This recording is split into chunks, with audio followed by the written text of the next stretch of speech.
My name is Nona Appel. I'm an adjunct instructor in art appreciation and art history here at Tarrant County College Northwest. And today we're going to be talking some about a series of prints by Schol.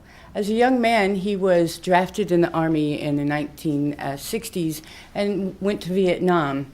Later, he became an officer, and as an officer, he led a combat unit who were trained artists to document the Vietnam War. In 2000, he began trying to record his memories of Vietnam, and he came up with a series, an edition of 22 prints, woodblock prints on Japanese paper that he called Vietnam War Remembrances.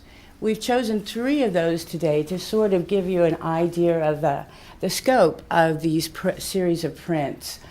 They range from broad social political statements about the oppositional forces behind the war.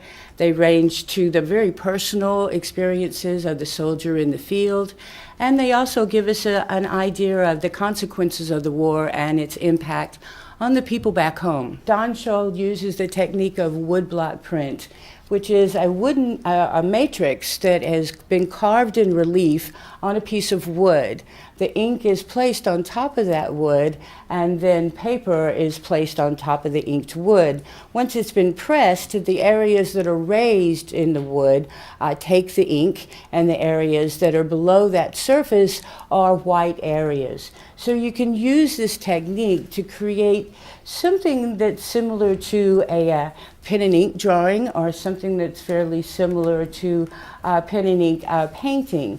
By raising certain areas and inking it in a single color, this is called a monoprint, then he can create these very dark areas.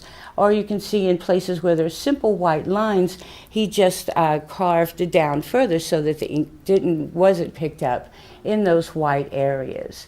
So then he used very fine rice paper, Japanese rice paper, which gave a kind of texture to the background and creates that stark contrast between the light and the dark elements. And that creates some of the expressiveness within the works, because he can create very expressive, organic, free-flowing lines that you see in the bald eagle or that you see in the dragon. And those lines are part of what create that sort of dynamic tension that he creates in his works. So the first work that we're going to talk about is called Either Or. It is a very interesting work of black and white. Of course, that monochromatic idea that he's created in these prints gives him the chance to be very expressive. Because it's very simple in its black and white presentation, the figures stand out very boldly. In the center of this composition, we have a Vietnamese middle class or working class man. He's probably any villager that you would see in Vietnam in the 1960s. He's dressed in a black loose top and black loose pants with a conical hat and sandals. In one hand, on his left hand, he holds a rice bowl. In the center of the rice bowl is a little American flag. On his left side, he has a very large, stylized American bald eagle.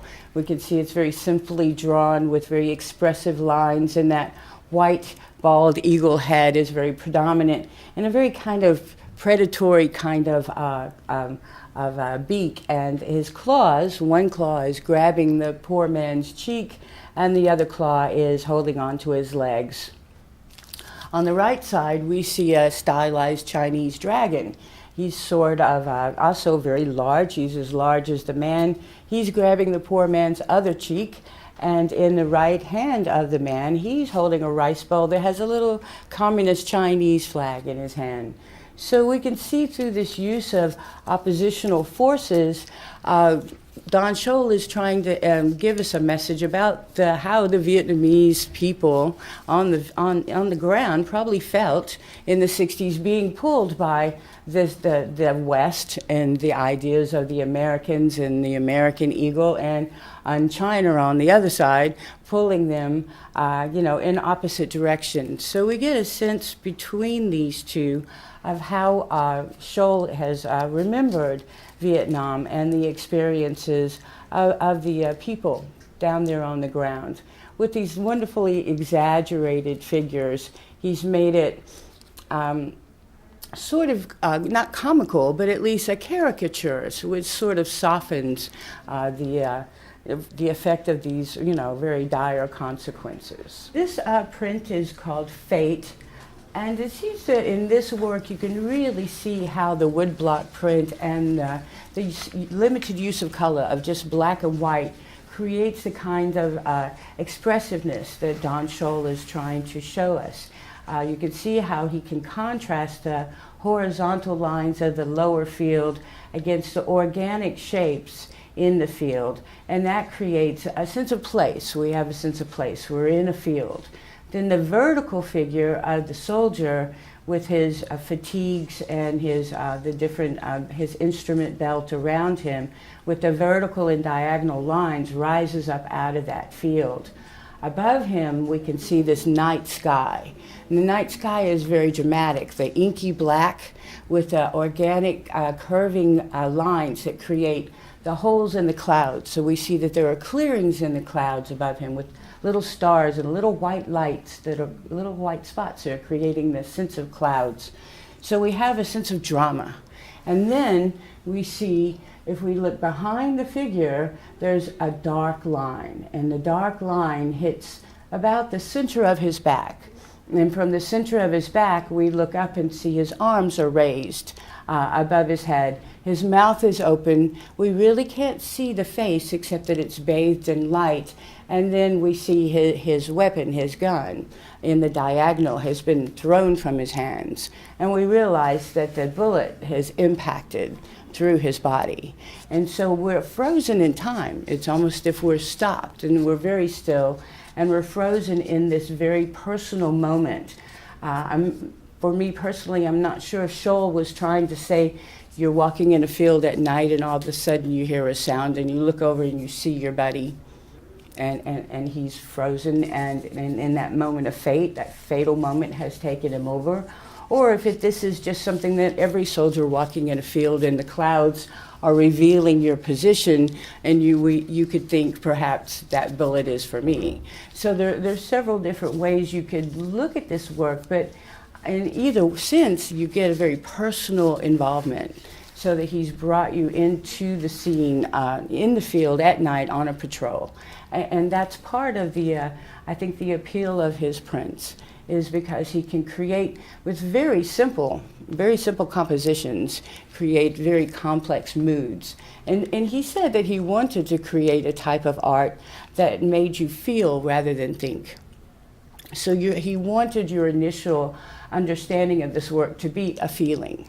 And I think, when we all think of our own fate, it's probably fairly personal for each of us. But in this case, he's expanded it to any soldier in any battlefield.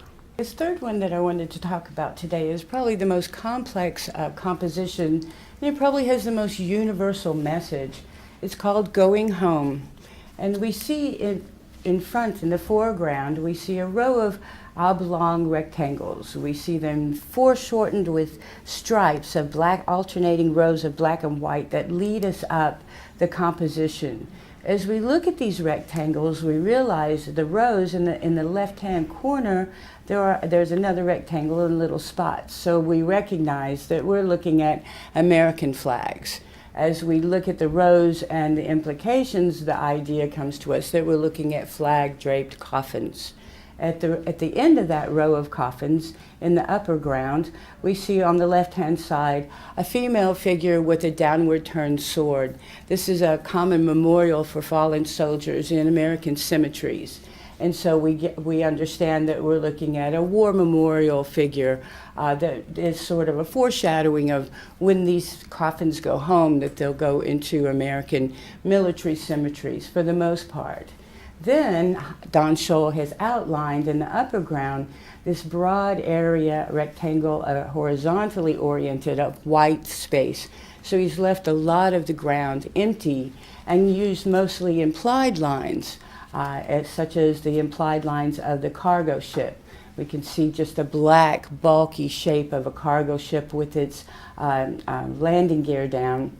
the loading ramp down, and so we also get the implication that these coffins are going to be loaded onto that ship. The lightness of the sky also, for me, makes me think of the hot, dry, or just the hot sky or the tropical climate in Vietnam. So perhaps when you looked out of an airport hangar in Vietnam, you saw that white sky in the background. That wide, endless sky, of course, could also be an indication of that long journey that the planes are going to take with these coffins to take them home. So ultimately, by using this rhythm that creates of lines, that creates a kind of feeling that leads us up to that airplane, we understand that the way these soldiers are going home is in a coffin. The way they're going home is to their loved ones, and their loved ones, of course, are going to have to deal with the consequences of their coming home in this condition. And in that way, Don Schol is creating a universal message. In his artist statement, he said that he wanted these works to not only evoke Vietnam and the Vietnam War, the Southeast Asian conflict, but any war, all wars, and the consequences of all wars. And so going home is a sort of bittersweet reminder that not only the soldiers, but the families back home dealt with those consequences. I'm Nona Appel, and thanks for watching, and I hope you enjoyed and learned a little bit something about Don Schol's prints, and you can come on the second floor and see the entire collection, permanent collection of Don Schol's War Remembrances.